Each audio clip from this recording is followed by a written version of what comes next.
Hello friend, तो कैसे हैं आप लोग। तो आज मैं आपके लिए लेके आई हूँ एक नई रेसिपी जिसे आपने बहुत बार बनाई होगी, लेकिन ये बनाने का स्टाइल थोड़ा अलग है। तो यहाँ पे हमने किया है मिट्टी के बर्तन का यूज़। देखो, पुराने ज़माने में जब भी बनाते थे ना, तो मिट्टी के बर्तन ही ज़्यादा यूज़ होते थे। तो आज की ये स्पेशल रेसिपी इसी में ही बनाने वाले हैं हम। तो क्या होता है ना दोस्तों, पुराने ज़माने में बहुत ज़्यादा मिट्टी के बर्तन ही यूज़ होते थे। तो इस ज़माने में तो लोग कम ही यूज़ करते हैं।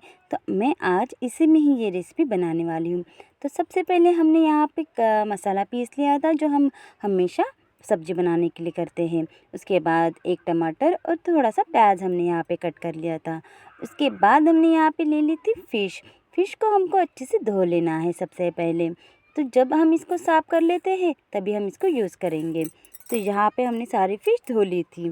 तो उसके बाद मैंने क्या किया था, गैस पे ये जो हमने बर्तन यूज़ किया है मिट्टी का, तो उसको हमने पहले पानी गर्म करके थोड़ी देर के लिए गर्म होने दिया था उसके अंदर, और वो पूरा पानी हमने फेंक दिया था। तो यहाँ पे ये बर्तन पूरी तरह से यूज़ करने के लिए रेडी हो गया था।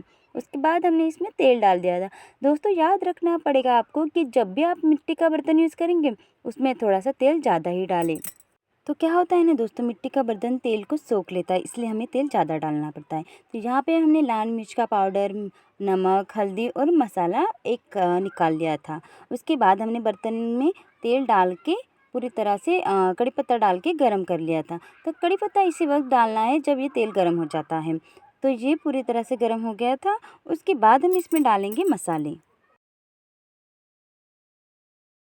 तो इसके बाद हम इसमें डाल देते हैं थोड़ा सा प्याज। प्याज को हमने इसी तरह से फ्राई होने देना है मिट्टी के बर्तन में। तो ये प्याज जब तक गोल्डन फ्राई नहीं हो जाता तब तक हमें इसको चलाते जाना है। जब ये गोल्डन फ्राई हो जाए तो इसमें हम मसाला डाल देते हैं। जो भी हमने घर में पिसा हुआ मसाला था वो इसमें डाल देना है। तो ये पूरी तरह से हो गया था, तो मैं इसमें अब थोड़ा सा पिसा हुआ मसाला ऐड कर लेती हूँ। तो यहाँ पे हमने 1 चम्मच मसाला ऐड कर लिया था, जो भी हमने पीसा था घर में। जो भी आप हमेशा पीसते मसाला बनाते हैं वही आप लेना है, जिस तरह से आप बनाते हैं। तो मैंने ये घर में ही बनाया हुआ मसाला है, गरम मसाला, यानी कांदा, अदरक, लहसुन का पेस्ट है इसके अंदर। तो इसको भी हमें गोल्डन फ्राई होने तक भूनना है। जब तक कि ये अच्छे से भून नहीं जाता, हमें इसी तरह से चलाते जाना है। मिट्टी का बर्तन ना हमेशा भी जब भी आप मार्केट से लेके आए ना, तो उसे पानी में 1 रात के लिए छोड़ दें। उसके बाद ही इसका यूज़ करें। तो यहाँ पे ये पूरी तरह से गोल्डन फ्राई हो गया था। तो दोस्तों, ये बर्तन तो मुझे बहुत पसंद आया था। देखो, ये इसके ऊपर का ढक्कन है जो इस तरह से होता है। इसको पकड़ने के लिए भी डंडी भी होती है ना। प्यारा प्यारा सा ये बर्तन। आप इसे ज़रूर खरीदें। जो भी आपको बनाना है इसमें, यानी जो भी सब्ज़ी आप बनाएंगे इसमें बहुत ही स्वादिष्ट रहती है। तो ये हमारा ऊपर का ढकने वाला ढक्कन है। यहाँ पे हमारा मसाला फ्राई हो गया था, तो 1 टमाटर हमने इसमें डाल दिया था। जो भी हमने एक छोटा ही टमाटर ऐड कर लिया था, यानी कि हम मच्छी फ्राई कर रहे हैं, मच्छी फ्राई नहीं, यानी मच्छी बना रहे हैं, तो सिर्फ छोटा सा ही टमाटर ऐड करें। तो टमाटर को पूरी तरह से पक देने के बाद हम यहाँ पे डाल रहे हैं जो भी हमने मसाले लिए थे, वो सारे मसाले हम इसमें अब डाल देते हैं। एक ही साथ हमने डाला था, एक एक करके नहीं डाला था इसको। तो इसको डालने के बाद अब हमें इसे चलाते जाना है और अच्छी तरह से इस मसाले में मिक्स कर लेना है।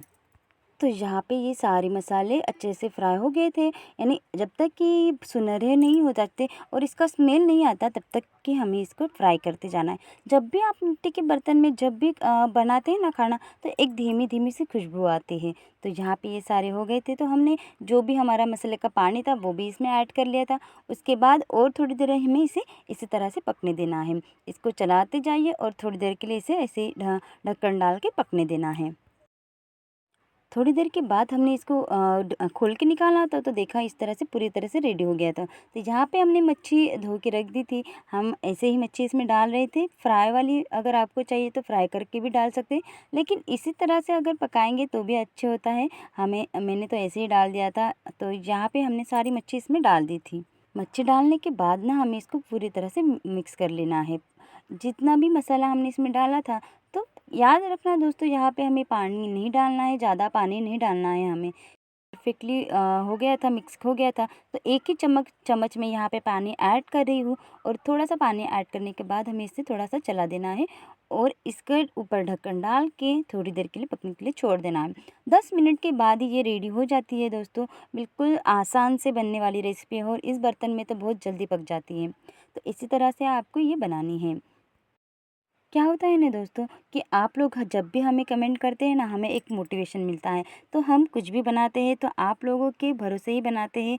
जब आप कमेंट करेंगे तभी हमें बहुत अच्छा लगता है। तो आप प्लीज़ कमेंट करें और मुझे ज़रूर बताएं कि आपको मेरा वीडियो कैसे लग रहा है। तो 10 मिनट हो गए थे दोस्तों, तो मैंने यहाँ पे इसका ढक्कन निकाल के देखा।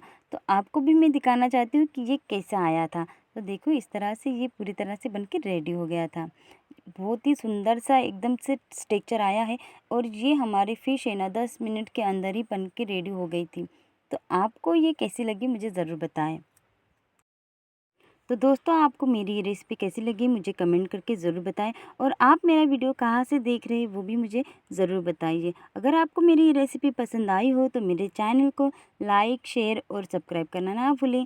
मिलते हैं और एक रेसिपी के साथ, तब तक के लिए बने रहें ग्रो एंड कुक के साथ। तो ये हमने यहाँ पे सर्व कर ली थी।